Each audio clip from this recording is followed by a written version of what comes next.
ફિનાલ્ટો અને પ્રેન્જી ઇન્વેસ્ટમેન્ટના નામે ખોટી વેબસાઇટ અને ફેક એપ બનાવી કરોડોની છેતરપિંડીનો પર્દાફાશ થયો છે।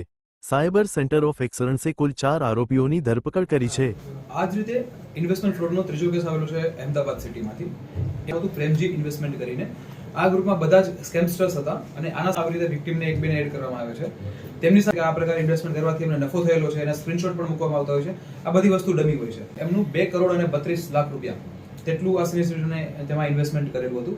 તુરંત જ 1930 એ એક્ટિવલી જે પ્રકારે છે પ્રોએક્ટિવલી કામ કરીને 33 લાખ રૂપિયા તો બચાવેલા છે। એમાંથી એક એકાઉન્ટ મળેલું છે કે તેમાં 53 લાખ રૂપિયા ગયેલા હતા। રાહુલભાઈ મુકેશભાઈ પટેલ એ અમદાવાદ રહેવાસી છે, તો તેમની ધરપકડ કરવામાં આવી અને સાથે એ ખબર પડી કે અકાઉન્ટને હેન્ડલ કરનાર કોણ હતા, તો એ હતા કે પ્રશાંત મનપ્પા બડીગર, જે એમને એવો પણ અમદાવાદના જ રહેવાસી છે, કરવામાં આવ્યું છે। અને વધુમાં આ અકાઉન્ટની તપાસ કરવામાં આવતા એ ખબર પડી કે તેમની સામે પણ 20 જેટલી અરજી સાયબર ફ્રોડની થયેલી છે અને બે એફઆઈઆર થયેલી છે। 20 અરજી કુલ સાયબર ફ્રોડનો આ અકાઉન્ટ દ્વારા જે ગુનો કરવામાં આવેલો છે તે છે 8 કરોડ અને 45 લાખ રૂપિયા। ચોથું જે ઇન્વેસ્ટમેન્ટ ફ્રોડ થયેલું છે તે રાજકોટમાં થયેલું છે।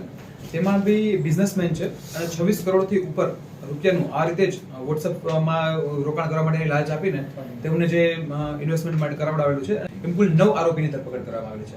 આ જે 2 નવા આરોપીઓ છે એ આરોપી છે એક છે રાજેશ કુમાર ચૌધરી, તેમની ઊંઝા ખાતેથી ધરપકડ કરવામાં આવેલી છે।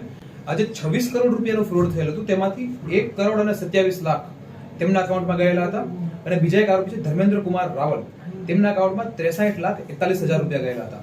હવે અરજીના આધારે અંતમાં 89 કરોડ રૂપિયા એટલે કે 89 કરોડ રૂપિયાનું કુલ ફ્રોડ એમને કરેલું છે। અગાઉ પણ 7 આરોપીની ધરપકડ કરવામાં આવેલી હતી અને વધુમાં બીજા 2 આરોપીની પણ આ સેન્ટર દ્વારા ધરપકડ કરવામાં આવેલી છે અને આમાં 26 કરોડમાંથી 4 કરોડથી ઉપર પૈસા ફ્રીઝ પણ કરી દેવામાં આવ્યા છે, જે વિક્ટીમ છે તેમને પરત પણ મળવા જનાર છે।